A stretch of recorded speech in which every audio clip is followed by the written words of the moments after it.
ঐতিহাসিক ৰংঘৰে ৰং হেৰুৱাৰ উপক্ৰম হৈছে। পুনৰ দ্বীপলৈ যেন পৰ্যবেক্ষিত হ'ল ৰংঘৰ। এয়া চলিত বছৰৰ 17 মাৰ্চ আৰু 23 জুনৰ দৃশ্য। আজিকালি বৰষুণ দিলেই এনেদৰে বুৰ যায় শিৱসাগৰৰ ৰংঘৰ। বোকাপানীৰ মাজত সোমাই পৰে এই আহোমযুগীয় ঐতিহ্য। ৰংঘৰৰ চোতালৰ পৰা পানী ওলাই যোৱাৰ সকলো পথ বন্ধ। কোনে বন্ধ কৰিছে পানী ওলাই যোৱা পথ? কাৰণ এই দৃশ্যলৈ মন কৰক। ৰংঘৰৰ চৌদিশে পথাৰ আছিল এইবোৰ, এতিয়া গঢ়ি উঠিল স্থায়ী ঘৰ দুৱাৰ। কলৈ যাব ৰংঘৰ বাকৰিৰ পানী? ৰংঘৰক আৱৰি ৰখা জেৰেঙা, ৰূপহী, কেকাই আৰু বচা পথাৰত হোৱা অবাধ নিৰ্মাণ কাৰ্যৰ পৰিণতিত বৰষুণৰ পানী ওলাই যোৱাৰ পথ বন্ধ হৈ পৰিছে। পানী ওলাই যোৱাৰ কোনো পথ নৰখাকৈ এই পৰিকল্পনাহীন নিৰ্মাণ কাৰ্যৰ অনুমতি কোনে দিছে? জিলা প্ৰশাসনৰ বাহিৰে ইয়াৰ বাবে আন কোনো যদু-মধু দায়ী নহয়। সমান্তৰালকৈ পুৰাতত্ব বিভাগৰ বিষয়া কৰ্মচাৰীৰ দৰমহা পাইছোঁ, চলি আছোঁ মনোভাৱদায়ী। কাৰণ 2, এই নিৰ্মাণ কাৰ্যৰ পৰিণতিত বন্ধ হৈ পৰিছে ৰংঘৰ চৌহদৰ পানী ওলাই যোৱা মেচিজান, ৰূপহী জান। বৰষুণ দিলে এক্সেভেটৰ লগাই জান খন্দাৰ গা উঠে কৰ্তৃপক্ষৰ।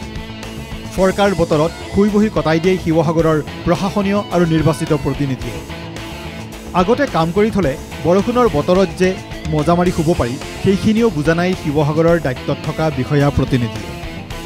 শিৱসাগৰৰ বিধায়কো ৰংঘৰৰ বতৰা ল'বলৈ বৰষুণৰ বতৰহে ওলাল।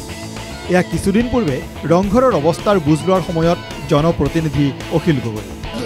এটা হিষ্টৰিকেল প্লেচ ৱৰ্ল্ড হেৰিটেজ চাইটত ক'ৰবাত জনগুটি হয় নেকি? এখনটো নালাগে, মোক প্ৰত্যেক দিনে কৰিব লাগিব। এখন কৰিলে নহ'ব, পুৰা চাফা কৰিব লাগিব। ইয়াত সদায় এনেকুৱা থাকিব লাগিব। সম্প্ৰতি ৰংঘৰৰ অৱস্থা ইমান বেয়ালৈ গতি কৰিছে যে চ'তমহীয়া হোৱা বৰষুণতো বুৰ গৈছিল ৰংঘৰৰ চোতাল। এদিন দুদিন নহয়, সপ্তাহ পৰ্যন্ত এনেদৰে বুৰি থাকে ৰাজ্যৰ এই গৌৰৱথলী। ৰংঘৰ বুৰ যোৱাৰ তৃতীয় কাৰণ, এই ঐতিহাসিক সম্পদক অৱলম্বন কৰি প্ৰায় 80 বিঘা মাটিত ৰংঘৰ প্ৰকল্পৰ কাম চলি আছে। এই প্ৰকল্পৰ দায়িত্বত আছে ওম কনষ্ট্ৰাকশ্যন। কিন্তু নিৰ্মাণকাৰী সংস্থাই পানী ওলাই যোৱাৰ উপযুক্ত ব্যৱস্থা নকৰাত ৰংঘৰৰ চৌদিশে বানপানী সদৃশ পৰিস্থিতিৰ সৃষ্টি হৈ আহিছে। ৰংঘৰ বুঢ়াৰ পাছত বৰষুণ কমিলেও শিৱসাগৰৰ দল সংগঠনো ওলাই আহে। অনতি পলমে ৰংঘৰৰ যিটো পানী নিষ্কাশনৰ সমস্যা, সেইটো স্থায়ী যাতে সমস্যা জিলা প্ৰশাসনে কৰক। এটা তৎকালীনভাৱে যাতে এটা গুৰুত্বপূৰ্ণ এটা সিদ্ধান্ত, যুদ্ধকালীন প্ৰস্তুতিৰে যাতে ইয়াত কাম কাজ হাতত লয়, তাৰ আমি দাবী উত্থাপন কৰিছোঁ। অন্যথা ইয়াত কেৱল মাত্ৰ ৰাজহ সংগ্ৰহ কৰিবৰ বাবে ৰংঘৰত ইয়াত কাউণ্টাৰসমূহ থকা নাই। সংৰক্ষণৰ কাৰণে ইয়াত যদি তেওঁলোকে কাম কৰিব নোৱাৰে, তেনেহ'লে টাইম স্বতন্ত্ৰক তেওঁলোকে আমাক এই ৰংঘৰটো গতাই দিয়ক। আমি টাইম স্বতন্ত্ৰই নিশ্চয়কৈ ৰংঘৰটো সুৰক্ষাৰ স্বাৰ্থত আমি নিশ্চয়কৈ আমি ইয়াত যিখিনি কৰণীয় থাকে আমি তাত কৰি যাম বুলি আমি ৰাইজক আমি অৱগত কৰিছোঁ। এই সম্পদ জলমগ্ন নহ'বলৈ স্বৰ্গদেউসকলে সকলো ব্যৱস্থা কৰি গৈছে। কিন্তু সম্প্ৰতি দায়িত্ববাহীসকলৰ গায়েৰা কৰ্মকাণ্ডৰ বাবে ৰংঘৰ বৰণহীন হোৱাৰ উপক্ৰম হৈছে। শিৱসাগৰৰ পৰা জয়জ্যোতি গগৈৰ ৰিপৰ্ট, NK TV।